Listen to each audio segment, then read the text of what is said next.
Hello all and welcome back again.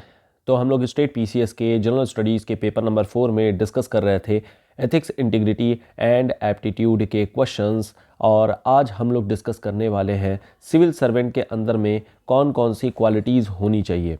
तो जो question है वो दो क्वेश्चन आज डिस्कस करने के लिए एक जैसे ही नेचर के क्वेश्चन है discuss any two important attributes which you consider important for public servant, justify your answer. और सेम इसी तरीके का एक दूसरा क्वेश्चन है जहां पर सीधे दो क्वालिटी ही बता दी गई है, लिबर्टी एंड ऑब्जेक्टिविटी, और ये पूछा जा रहा है कि कैसे ये दो एट्रीब्यूट्स सिविल सर्वेंट को फॉस्टर करते हैं, और यहां पर आपसे सजेशन मांगा गया है। वन बाय वन करके हम लोग डिस्कस करेंगे कि क्या लिखा जाए, किस तरीके से लिखा जाए और इस कंसेप्ट के बारे में क्या चीज़ें हैं। इस पीडीएफ को डाउनलोड कर सकते हैं टेलीग्राम चैनल में जा करके। टेलीग्राम चैनल की लिंक नीचे डिस्क्रिप्शन बॉक्स में भी दी गई है। अब देखिए, यहाँ पर जो पब्लिक सर्वेंट होते हैं उनको अपना काम करने के लिए कई सारे एट्रीब्यूट की ज़रूरत होती है। तो हम लोग एक छोटा सा इंट्रोडक्शन कुछ इस तरीके का लिख सकते हैं कि civil servant have to make decisions on policy advice, implementation, grievance redressal, etc. Since they have to enforce law, their decisions should be based on certain attributes.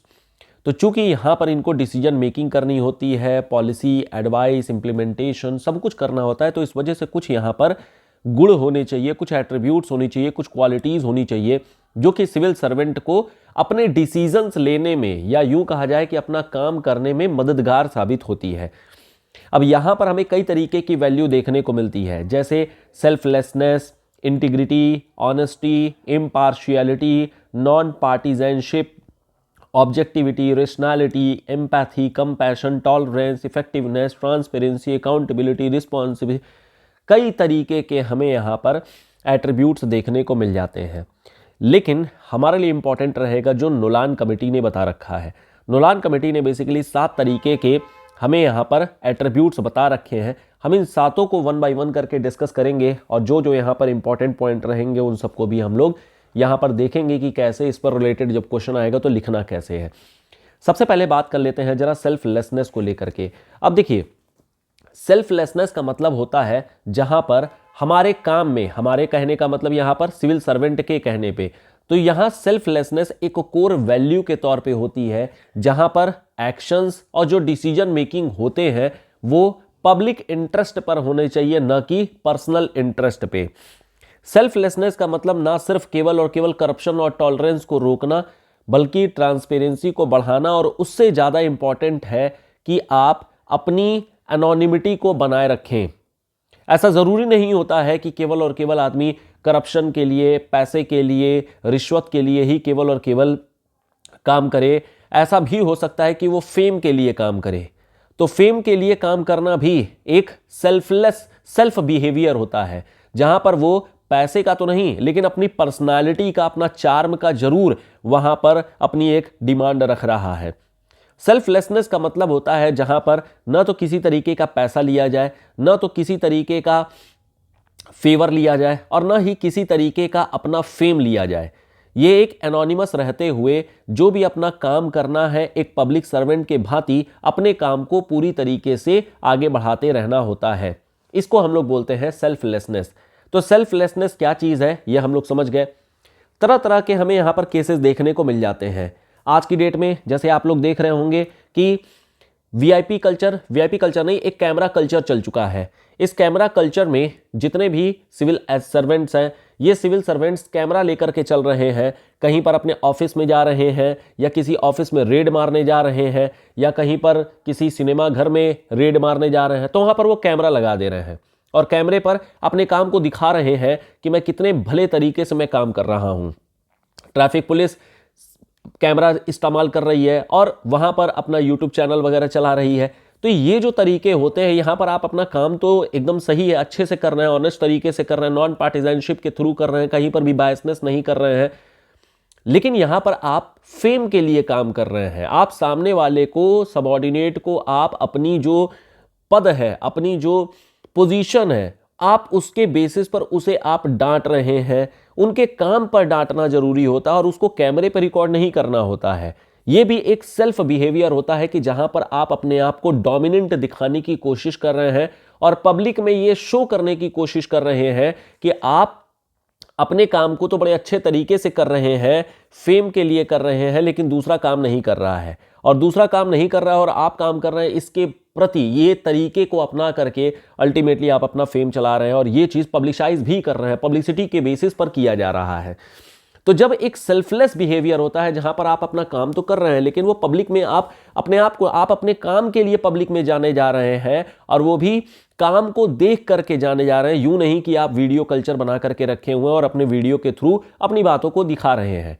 Media में अगर किसी तरीके का कोई एक्सीडेंट होता है तो मीडिया में आकर के तुरंत उसकी जिम्मेदारी लेना, आपने क्या काम किया है वो बताना, ट्रांसपेरेंट बिहेवियर रखना, ऑनेस्ट बिहेवियर रखना, ये सारी चीज़ें कहीं ना कहीं सेल्फलेसनेस के अंतर्गत आ जाती हैं।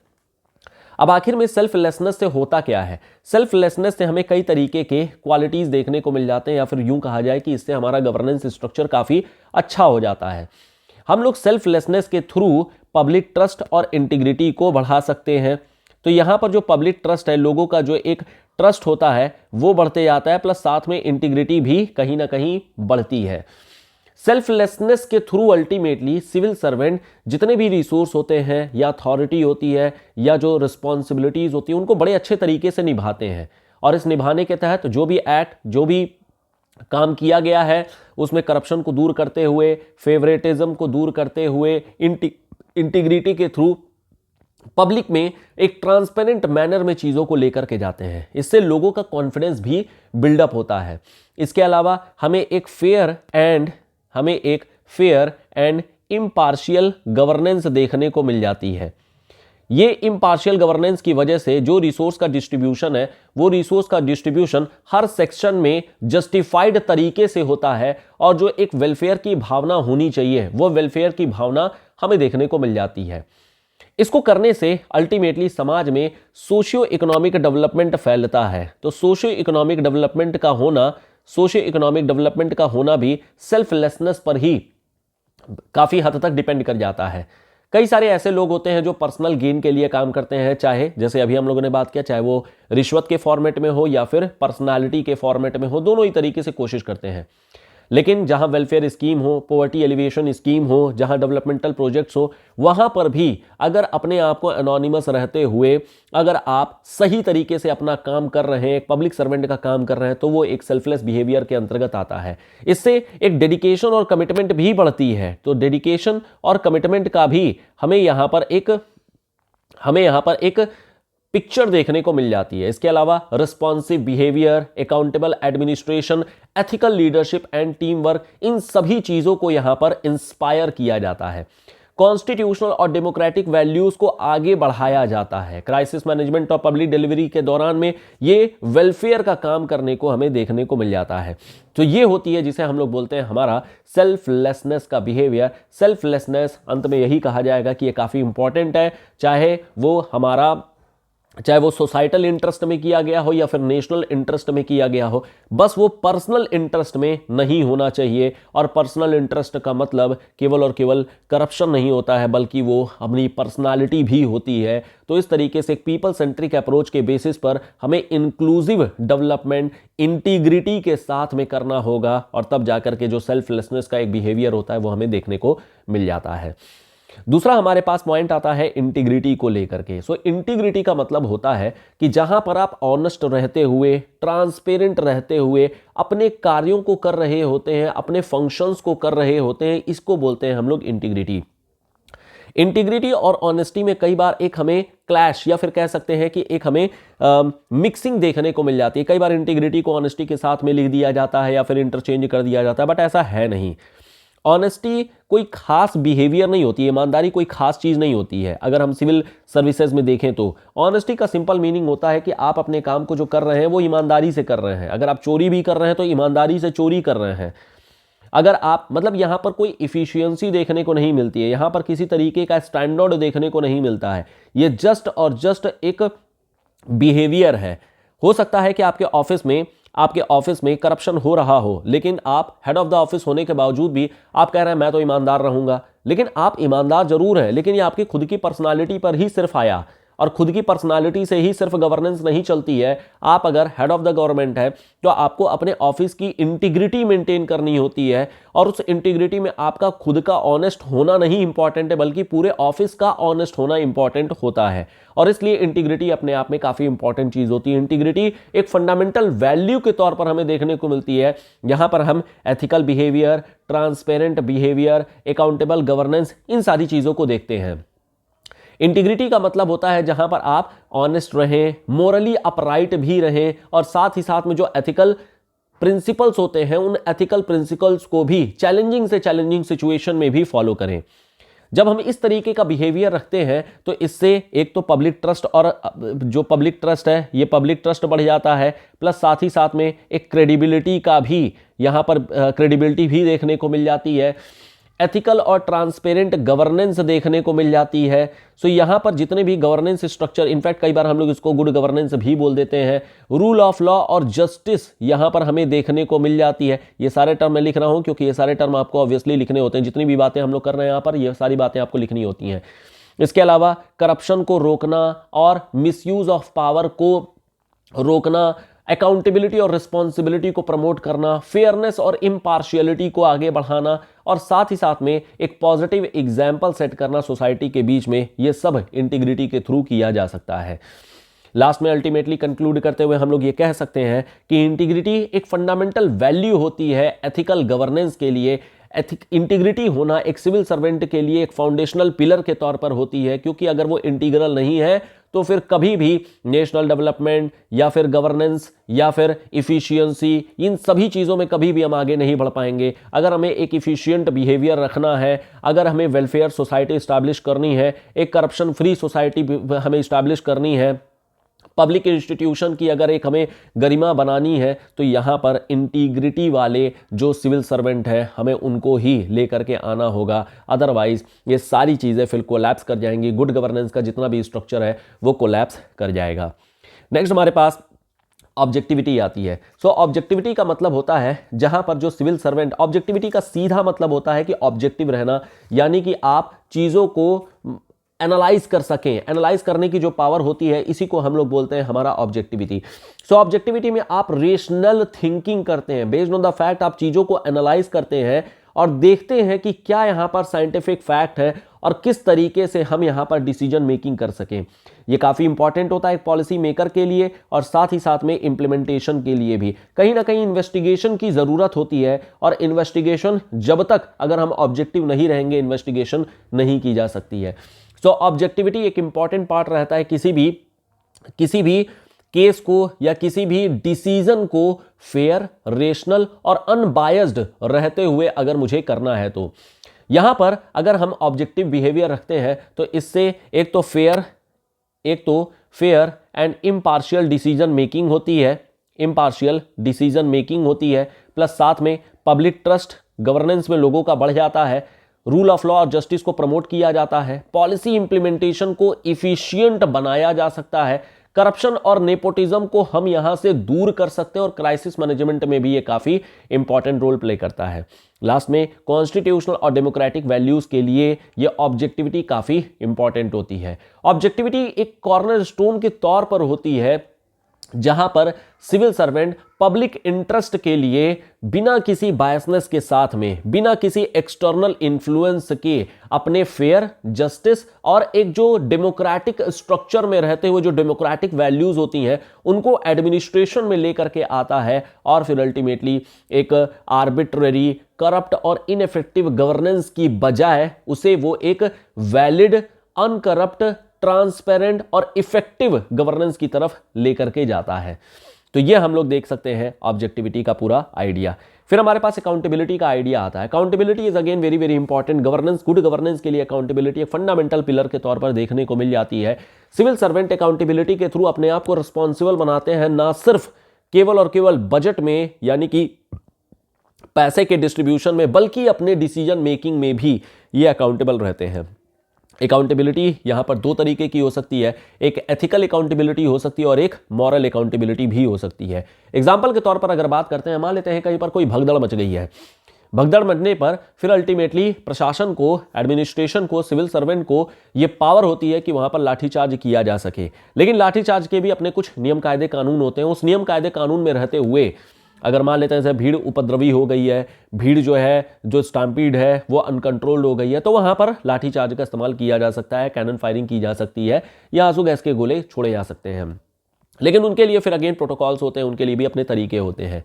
लेकिन इन तरीकों का हम मिसयूज भी कर सकते हैं। अगर सिविल सर्वेंट चाहे तो मिसयूज भी कर सकता है। मिसयूज में अब जैसे मान लो लाठीचार्ज करना है, अब उसे एक बंदा दिख गया कि यार ये बंदा जो है मुझे कभी धमकी दिया था या मेरे साथ गलत बिहेवियर किया था या जो भी किया था, अब वहां पर उसने उस बंदे को टारगेट करते हुए लाठीचार्ज करवाया और उस लाठीचार्ज में उस बंदे को मतलब अच्छी खासी हानि हो गई, उसकी क्षति हो गई, तो ये एक अनअकाउंटेबल बिहेवियर है क्योंकि उसने अपना पर्सनल ग्रज दिखाया है।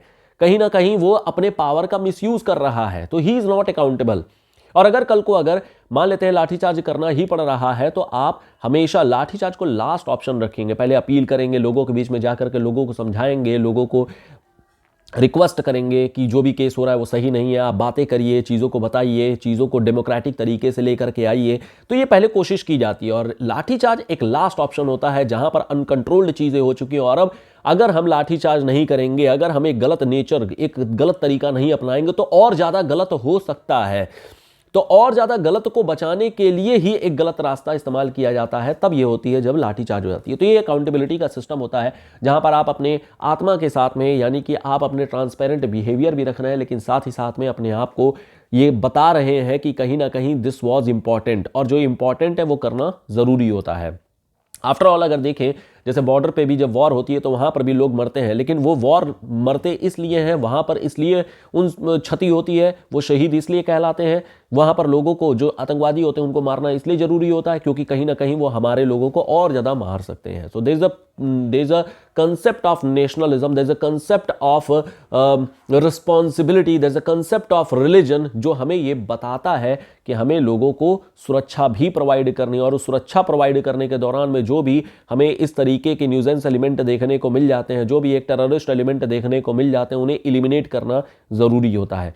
सो ये सारी चीजें अकाउंटेबिलिटी में आ जाती हैं। सो अकाउंटेबिलिटी काफी जरूरी होती है गुड गवर्नेंस के लिए। अगेन फिर से यहां पर वही सारी चीजें हो जाएंगी कि पब्लिक ट्रस्ट यहां पर लोगों का बनेगा, कॉन्फिडेंस बनती है, करप्शन फ्री सोसाइटी बनाई जाती है, मिसयूज ऑफ पावर को हम लोग रोक सकते हैं, हमें इफिशिएंट सर्विस डिलीवरी देखने को मिल जाती है, रूल ऑफ लॉ और डेमोक्रेटिक वैल्यूज को हम लोग आगे बढ़ा लेते हैं, और ट्रांसपेरेंट और रिस्पॉन्सिवनेस को इनकरेज किया जाता है। पॉलिसी इंप्लीमेंटेशन और पब्लिक एडमिनिस्ट्रेशन के लिए काफ़ी इंपॉर्टेंट होता है, और एथिकल कंडक्ट के लिए तो ऑब्वियसली ये चीज़ रहेगी ही रहेगी। सो अकाउंटेबिलिटी अल्टीमेटली हमारे लिए इंपॉर्टेंट होती है क्योंकि कहीं ना कहीं this strengthens the democratic institutions, this strengthens the quality of public administration, and ultimately कहीं ना कहीं जो एक पब्लिक ट्रस्ट होता है वो हमारे डेमोक्रेटिक वैल्यूज में लोगों का और ज़्यादा बढ़ना शुरू हो जाता है। ये हम लोगों ने डिस्कस किया अकाउंटेबिलिटी को लेकर के। अगर हम इसी तरीके से ओपननेस के बारे में बात करें तो ओपननेस एक की प्रिंसिपल होता है पब्लिक एडमिनिस्ट्रेशन के लिए, जहां पर हम ट्रांसपेरेंसी, एक्सेसिबिलिटी, पब्लिक ट्रस्ट के बेसिस पर लोगों के प्रति, जैसे हम ओपन रहने का मतलब कि ultimately people can interact with the civil servant, people, लोग जो है, आम जनता जो है वो इंटरैक्ट कर सकती है, अपनी प्रॉब्लम को बता सकती है।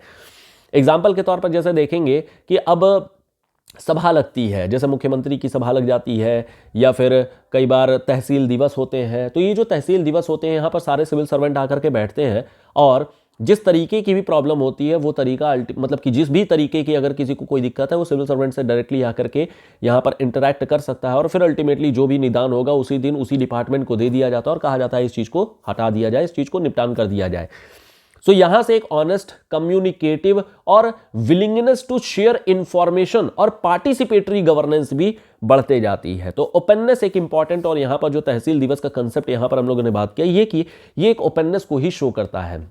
ओपननेस से फिर वही सारी चीज़ें, ट्रांसपेरेंसी बढ़ती है, पब्लिक ट्रस्ट लोगों का बढ़ता है, अकाउंटेबिलिटी को स्ट्रेंथन किया जाता है, एथिकल गवर्नेंस यहाँ पर बढ़ती है, लोगों की पार्टिसिपेशन यानी कि पीपल्स पार्टिसिपेशन बढ़ता है डिसीजन मेकिंग करने में, पॉलिसी इफेक्टिवनेस और इफिशिएंट सिस्टम हमें बढ़ाया जाता है, करप्शन को घटाया जा सकता है और गुड गवर्नेंस को और ज़्यादा प्रमोट किया जा सकता है, इनोवेटिव और कोलैबोरेटिव कल्चर का हमें बिल्डअप देखने को मिल जाता है, और फिर डेमोक्रेटिक और कॉन्स्टिट्यूशनल वैल्यूज़ फिर से यहाँ पर हम लोग लिख सकते हैं।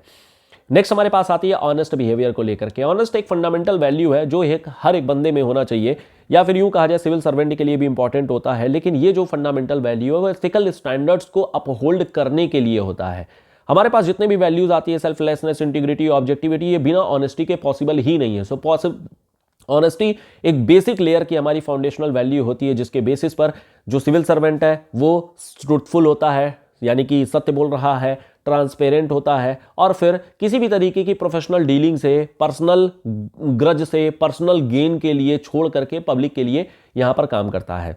सो ऑनेस्टी अगेन जो है एक बेसिक प्रिंसिपल है जिससे पब्लिक ट्रस्ट, कॉन्फिडेंस बिल्डअप होती है। Ethical governance, integrity, prevention of corruption, misuse of power, fair and impartial decision making, accountability, transparency, वही सब जो हम लोगों ने ऊपर लिखा है सब कुछ यहां पर हम लोग फिर से उठा करके लिख देंगे। ऑनेस्टी एक बेसिक सी चीज हो जाती है।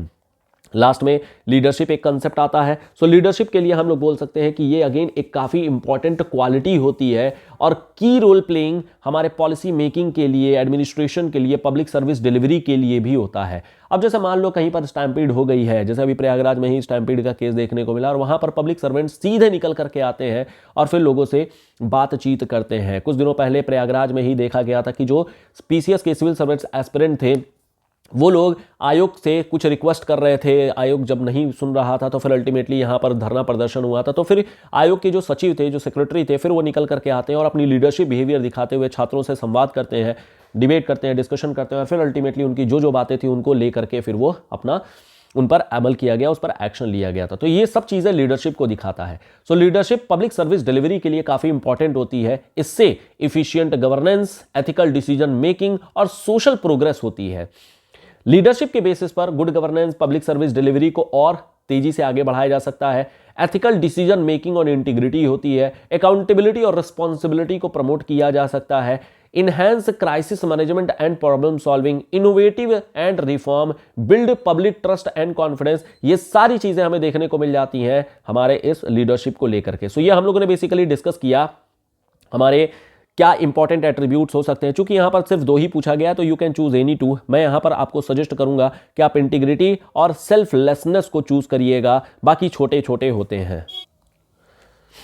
इसके अलावा कुछ और कंटेंट रहेंगे, वो टेलीग्राम में आप लोगों को अपलोड कर दिए जाएंगे। एक एक के बारे में जितना हम लोगों ने डिस्कस किया, selflessness, integrity, objectivity, accountability, openness, honesty, leadership, इसको लेकर के जो पॉइंट हम लोगों ने डिस्कस किए हैं वो आपको टेलीग्राम में उसकी PDF मिल जाएगी। तो टेलीग्राम चैनल की लिंक नीचे डिस्क्रिप्शन बॉक्स में दी है, वहां से आकर के डाउनलोड कर सकते हैं। आपको पढ़ने के लिए चीज़ें मिल जाएंगी। पढ़ने के लिए मतलब कि रेडी टू मटेरियल रहेगा कि आप उस चीज़ को आंसर राइटिंग में डायरेक्टली यूज कर सकेंगे। सो ये हम लोगों ने डिस्कस किया। यहाँ पर एक छोटा सा कंटेंट दिया गया है कि हम लोग किस तरीके से आंसर को लिख सकते हैं, बाकी तो डिटेल में हम लोगों ने डिस्कस कर ही लिया है, विद एग्जाम्पल डिस्कस किया है। एग्जाम्पल काफी इंपॉर्टेंट होते हैं एथिक्स के पेपर में। फिर हमारे पास आ रही है अगला क्वेश्चन कि how can liberty and objectivity be fostered among civil servant. यहां पर पूछा जा रहा है कि लिबर्टी और ऑब्जेक्टिविटी को हम सिविल सर्वेंट के लिए कैसे फॉस्टर कर सकते हैं, कैसे ला सकते हैं, कैसे आप चीज़ों को कर सकते हैं। तो यहाँ पर इंट्रोडक्शन के तौर पर फिर यही दिखा सकते हैं कि हमारे पास policy making, implementation, grievance redressal के लिए कुछ क्वालिटीज़ होती हैं जो कि काफ़ी इंपॉर्टेंट होती हैं। नोलान कमेटी ने इन सारे प्रॉपर्टीज़ को, इन सारे एट्रीब्यूट्स को बता रखा है कि क्या क्या क्वालिटी होनी चाहिए। सेल्फलेसनेस हो गया, इंटीग्रिटी हो गई, ऑब्जेक्टिविटी हो गई, अकाउंटेबिलिटी हो गई, ओपननेस हो गया, ऑनेस्टी हो गया, लीडरशिप हो गया, एटसेट्रा एटसेट्रा। 2 चीज़ों के बारे में यहाँ पर पूछा गया, लिबर्टी और ऑब्जेक्टिविटी। लिबर्टी अगेन काफ़ी इंपॉर्टेंट होती है। लिबर्टी के बेसिस पर अल्टीमेटली एक rational thinking, independent thinking, ethical decision making और पब्लिक में किस तरीके से अपनी बातों को लेकर के जाना है, ये बात समझ में आती है। तो यहां पर जो लिबर्टी है वो एक ब्यूरोक्रेटिक स्ट्रक्चर में होनी चाहिए, जिससे कि सिविल सर्वेंट अपने जो कंसाइंस है, अपना जो विवेक है, उसका इस्तेमाल करके अल्टीमेटली जा सकता है। अगेन फिर वही सारी चीजें हैं कि यहां पर इंपार्शियल डिसीजन मेकिंग हो जाती है, इंडिपेंडेंट डिसीजन मेकिंग होती है, कॉन्स्टिट्यूशनल और डेमोक्रेटिक वैल्यूज को हम आगे बढ़ा सकते हैं, एटसेट्रा एटसेट्रा। सवाल यहां पर यह है कि हम कैसे सिविल सर्वेंट के अंदर में हम लिबर्टी और ऑब्जेक्टिविटी को फॉस्टर कैसे कर सकते हैं। तो फॉस्टर करने के लिए हम कई तरीके से यहां पर कर सकते हैं। जैसे लिबर्टी है तो लिबर्टी के लिए हमें एक तो प्रॉपर ट्रेनिंग दी जाती है, तो ट्रेनिंग के दौरान में लोगों का एक व्यू बदल जाता है। सो ट्रेनिंग करके, इसके अलावा रोल मॉडलिंग करके भी यहाँ पर हम लोग लिबर्टी वगैरह को और आगे बढ़ा सकते हैं। डेमोक्रेटिक स्ट्रक्चर हमें, यानी कि सिविल सर्वेंट का डेमोक्रेटिक स्ट्रक्चर इस तरीके से बनाना है कि वहाँ पर हमें इंडिपेंडेंट थिंकिंग, रेशनल थिंकिंग को लेकर के आना है। प्लस जो सिविल सर्वेंट के अंदर में एट्रीब्यूट्स होने चाहिए जो नोलान कमेटी ने बता रखे हैं, इन सब के थ्रू और इनकी ट्रेनिंग दे करके भी यहां पर लिबर्टी और ऑब्जेक्टिविटी को बढ़ाया जा सकता है। इसके अलावा परफॉर्मेंस रिव्यू करके या फिर पीयर रिव्यू करके, तो कई सारे तरीके होते हैं जिनके बेसिस पर अल्टीमेटली हम सिविल सर्वेंट के अंदर में ये जो रेशनैलिटी और ऑब्जेक्टिविटी या लिबर्टी का कंसेप्ट है ये हम इम्बाइव कर सकते हैं। कुछ यहाँ पर छोटा सा कंटेंट दिया गया है, जैसे for an efficient and transparent administration it is imperative for civil servant inculcate the value of liberty and objectivity in their profession। क्या क्या करके, रेगुलर ट्रेनिंग और वर्कशॉप करके। जैसे अगर सिविल सर्वेंट में देखेंगे तो यहां पर एक बहुत ही हैक्टिक ट्रेनिंग कराई जाती है और इस हैक्टिक ट्रेनिंग में हर चीज़ों के बारे में बता दिया जाता है, फील्ड पे लगाया जाता है, फिर ट्रेनिंग में ले आया जाता है। सो जो डिफरेंट फेज की ट्रेनिंग होती है वो अल्टीमेटली कहीं ना कहीं जो है इस सिविल सर्वेंट को हर एक तरीके के इवेंट को, हर एक तरीके के एक्सीडेंट को, हर एक तरीके के काम को हैंडल कैसे करना है इसको बता दिया जाता है। बाकी डिफरेंट डाइवर्स वर्क कल्चर में भी लगाया जाता है, कभी कहीं पर अटैचमेंट रहती है, कभी कुछ होती है। तो इस तरीके से और पूरा भारत दर्शन करा करके लोगों के अंदर में भी, मतलब कि सिविल सर्वेंट के अंदर में भी वो बात बता दी जाती है कि कैसे हमारा पूरा भारत कैसे किस तरीके से बसता है। परफॉर्मेंस इवैल्यूएशन, ये परफॉर्मेंस इवैल्यूएशन भी कहीं ना कहीं जो है लोगों के रिवॉर्ड करता है। तो रिवॉर्ड एंड पनिशमेंट का जो केस होता है ये भी एक तरीका होता है कि लिबर्टी और जो मतलब यहाँ पर क्या क्वेश्चन में था, लिबर्टी और ऑब्जेक्टिविटी को हम बढ़ा सकते हैं। इसके अलावा ट्रांसपेरेंट मैकेनिज्म को रखना, पीयर रिव्यू मैकेनिज्म रखना, एथिकल ओथ रखना, पब्लिक फीडबैक लेना, ये सारा तरीका होता है किसी भी सिविल सर्वेंट में इन ऑब्जेक्टिव्स, इन एट्रीब्यूट्स को इम्बाइब कराने का। So promoting liberty and objectivity among civil servant ensure trust and efficiency in governance, regular introspection, training, public feedback are critical tool in this journey. तो हम लोगों ने डिस्कस किया पब्लिक सर्वेंट के अंदर में किस किस तरीके के एट्रीब्यूट्स होने चाहिए, किस किस तरीके की वैल्यूज होनी चाहिए। इस तरीके के जब क्वेश्चन आएंगे तो आराम से इन सारी चीज़ों को आप हैंडल कर सकते हैं। टेलीग्राम में सारे मटेरियल अपलोड कर दिए जाएंगे, तो टेलीग्राम को जाकर के डाउनलोड कर लीजिएगा, मतलब कि उसको चैनल को ज्वाइन कर लीजिएगा और वहां पर जाकर के मटेरियल को फ्री में डाउनलोड कर सकते हैं।